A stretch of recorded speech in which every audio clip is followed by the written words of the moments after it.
Bawo, como te da, what is good, my people? Today I'm going to give you my take on the origin story of heavy metal. This video that we're going to be watching was put together by Loudwire. It'll be the first link in the description. Make sure you go show our person some love. But before we get into this video, though, my people, doing me a solid to hit that like button here, hit that subscribe button, notification bell. Any questions, let me know down in those comments below. Without further ado, let's get into it, my people. The horrific accident that created heavy metal. Now, when most artists encounter adversity, they buckle. When the geniuses of the world encounter struggle, they innovate. The 17-year-old Tony Iommi was on the path he had always dreamed of as a young English guitar player. Where most of his peers were doomed for a life of factory work, Tony was scheduled. There's no way you're telling me that heavy metal was created by somebody from the UK. No way. Where are we going? I for sure thought it was created in the US. That right there is wild.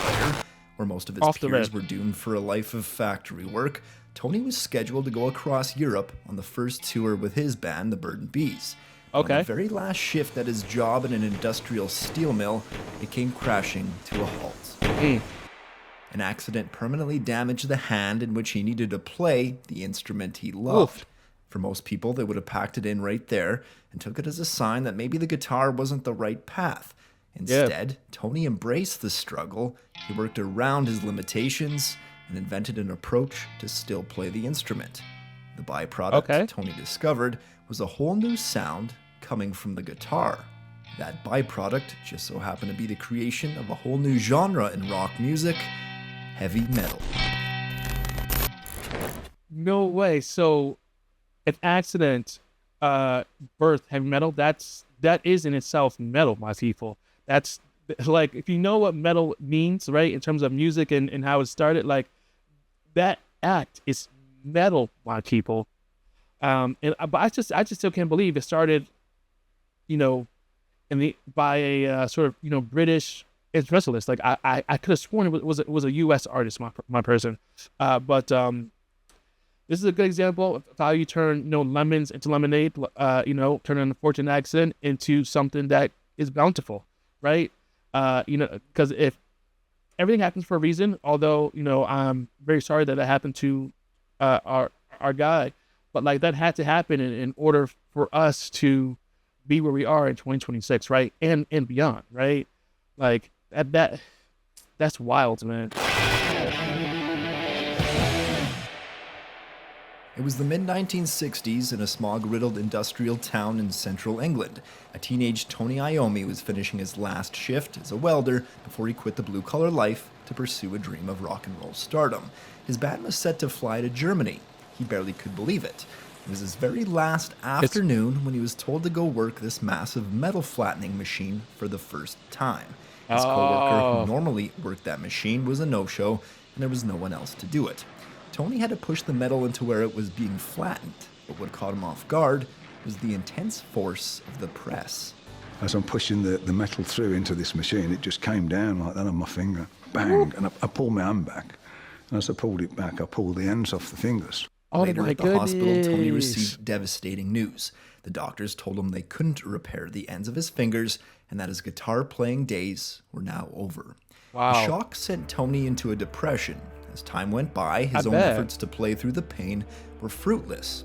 But it was a gift from his former manager at the factory that shifted his mindset. The manager brought him a Django Reinhardt EP, noting that the famed jazz guitarist became a legend on the instrument despite only having the use of two of his fingers. Okay. It gave Tony an idea. So I made my own tips. I got a washing up bottle, a plastic bottle, and melted it down into a ball, and then I got a hot soldering iron and would drill a hole out in it. Wow. And fit it over my finger, so there's this big ball on my finger. It took a lot of painful... Again, man, like, a normal person would have just been like, you know what? You're telling me that I'm not meant to do this, right? But in his mind, his perspective, right? This is what he wanted to do, so he found a way. And if he just decided to stop there, who knows if heavy metal would have ever been created? Like, I I feel as though the way how music is, right? Eventually, there would have been someone who made the genre, but I think it would have subgenre. Sorry, I think would have came like way later, way later, because again, he created this style of playing due to his injury, right? And those unique circumstances is what burst this subgenre of music. At least what we're sort of being told here, right? By our guy. Hours getting used to the force on his fingers, but the 2 new fake fingertips meant Tony could play the guitar again. To be able to have a better grip on the strings, he cut up pieces of an old leather jacket of his and glued it on the tips. Now that Tony was getting a decent feel with his new fingertips, he encountered 2 new limitations to his guitar playing though. One was that regular guitar strings were too heavy and hard to press down on. And 2 was the loss of dexterity in his fingers. Okay. To combat the string issue, he put thinner banjo strings on his guitar, and to make it even easier to play, he tuned them down.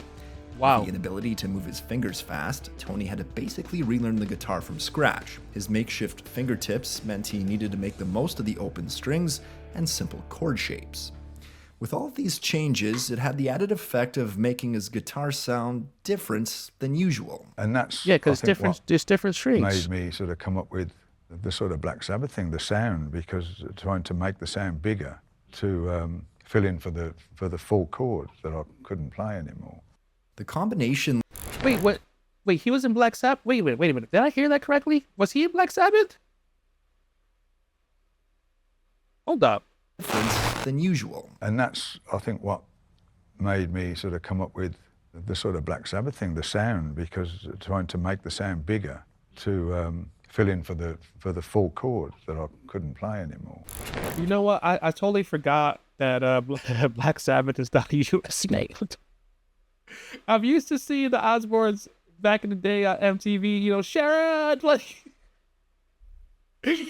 Bro, to me, like, they're American. I'm sorry. Even though they're originally UK, like, they are American.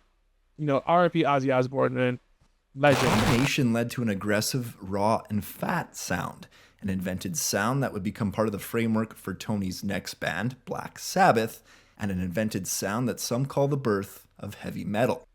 Ah, so his first band he was in was not Black Sabbath, but late. Okay, that makes sense because, like, all right, yeah, that makes sense. All right, I'm going to leave you guys in a bit of a cliffhanger. Make sure you go to first in the description to watch the full video. Man, like, I learned so much today. And to think that metal music originated from an unfortunate accident, right? If that did not happen, I'm just... I don't know where we would be right now. Like, all of the bands that I listen to, I honestly don't know if they would I don't know if they would exist, because, like, essentially, like, he literally crawled so, you know, our bands today could run, right? And if he didn't crawl, like, what would we doing to crawling? That's the question, my people. Let me know your guys' thoughts about this one in the comments below, because, like, I just do not know where we would be right now with a lot of the amazing bands that we have right now, like,